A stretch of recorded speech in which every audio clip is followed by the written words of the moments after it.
Welcome to our poster, and thank you for having interests. Let me briefly introduce what our poster is about. Our poster explains the lessons learned from COVID-19 using the idea of the big history.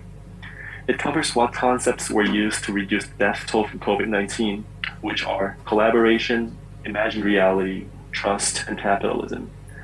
Since our group believes that the mentioned concepts can be applied to other sustainability issues, not just limited to COVID-19, the poster and the video explain how these concepts can be applied to the problem of carbon neutrality as well.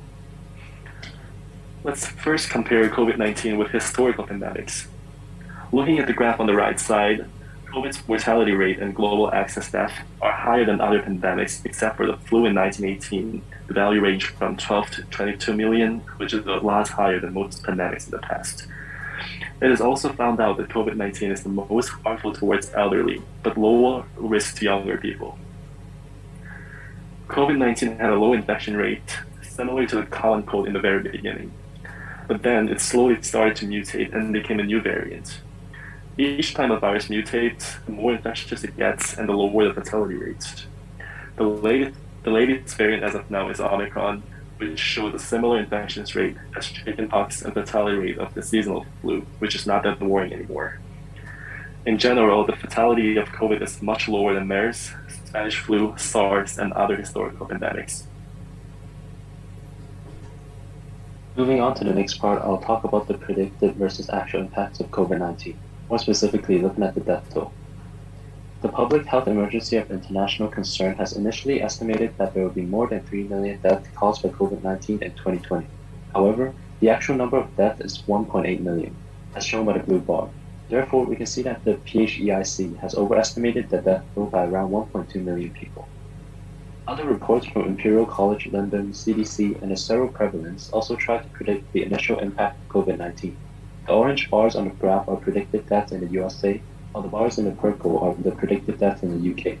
A meta-analysis concluded that all three of the predictions from the sources all showed a clear trend of over-prediction. So overall, many predictions have overestimated the death caused by COVID-19. But why? Some argued that the initial predictions were the worst-case scenario, where they assumed minimum mitigations and were used as a tactic to strike public fear to take action. Another reason was the undermining of public health coordination, the ability of sapiens to collaborate on a flexible and large scale. This leads to the concept part of the poster.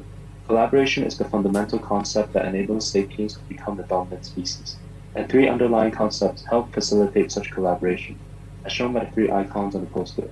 And we'll explain how each concept illustrated has helped reduce the death toll of COVID-19.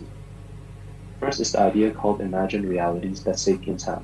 Our brain can imagine things that don't exist in a physical form, allowing us to share abstract ideas, as symbolized by the poster icon of a brain lighting up, creating ideas. The concept of imagined realities hence enabled flexible and large-scale collaboration, which helped reduce the COVID-19 death toll. Firstly, countries around the world have created laws to help mitigate the spread of COVID-19, such as quarantines, social distancing laws, as well as mask mandates to prevent the spread of the virus. The ideas of nations have also set up barriers in the form of borders to limit the movement of people, once again limiting the spread of the virus. Lastly, international organizations are also a form of imagined realities, as organizations such as WHO doesn't actually exist in the physical world. These organizations were vital in providing information on how to combat COVID-19. Therefore, these imagined realities have helped reduce the overall death toll of COVID-19 by mitigating the spread of the virus and maintaining public awareness. Trust is a solid foundation of human relationship and enables humans to collaborate with others. With more collaboration, we strengthen our power when facing challenges. Several reports find that countries with low levels of institutional trust prior to the outbreak.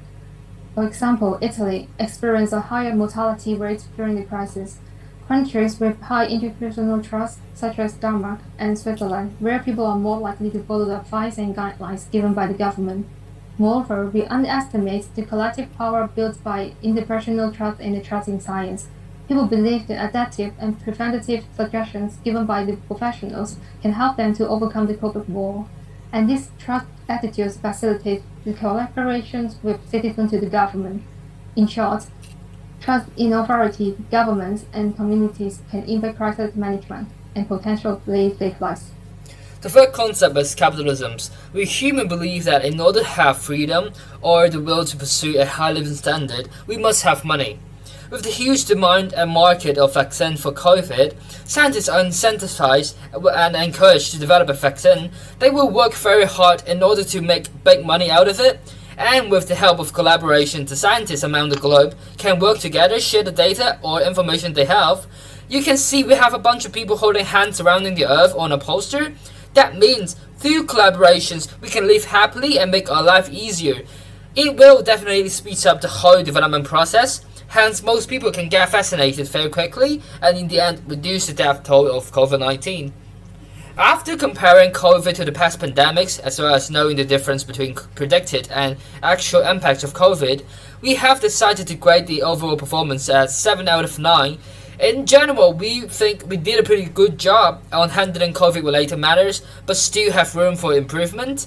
And we can take those lessons or concepts learned to apply it in other sustainability challenges like the one we're about to talk. Every facet of our lives is related to the environment. The energy we consume is the most contributor to climate change. Carbon neutrality helps to reduce this negative impact on the environment. To have a balance between emitting carbon and absorbing carbon from the atmosphere in carbon sink to achieve a net result of zero emission through carbon reduction and offsetting. By applying the same concepts mentioned previously, the imagined realities can help address carbon neutrality by creating policy that incentivizes businesses. For example, policies such as green initiatives don't actually exist in the physical world. When the Hong Kong government planned to reach carbon neutrality by 2050, it's all part of our imagined realities. But these forms of green initiatives can act as a roadmap that can help guide and motivate Sapiens to address the issue. Furthermore, ESG regulations are also created from Sapiens' imagination to incentivize business to act more socially responsible. And lastly, some methods to reduce carbon emissions globally include carbon trading, carbon tax, and carbon offsetting. These are once again abstract ideas that no other species can understand except for Sapiens, therefore allowing businesses and countries to collaborate on a large scale to help reduce carbon emissions, ultimately striving toward the goal of carbon neutrality. Climate change is a challenge that we have to take action and work together in solidarity to address. However, all countries want to further develop and enhance their power. As development always results in more carbon emission, focusing and putting resources on carbon neutrality may lower the speed of development. Therefore, trust should be built among countries to motivate actions and enable large-scale collaboration. If all countries trust that other countries also take the responsibility in contributing to carbon neutrality, momentum is building. When governments prioritize carbon neutrality with the biggest support, people are led to the greener living, a bigger step towards our net zero emission target. As mentioned above, in the COVID part, earning money is the main motivation for people to work or do things. This also includes listed companies. Now they know nowadays people start to shift their focus on sustainable development SDGs and ESG. Most of them will include ESG report in their annual report to disclose their emission data, ESG related policies or initiatives, with the aim of attracting more investors to invest in them. So the whole thing is sort of like greenwashing, but there are actually some social enterprises out here are really contributing towards carbon neutralities, like the Swire Group. Besides that, with the government interventions, just like the carbon tax or carbon credit Caleb had mentioned, we can confidently say we can and we will achieve carbon neutrality in the near future.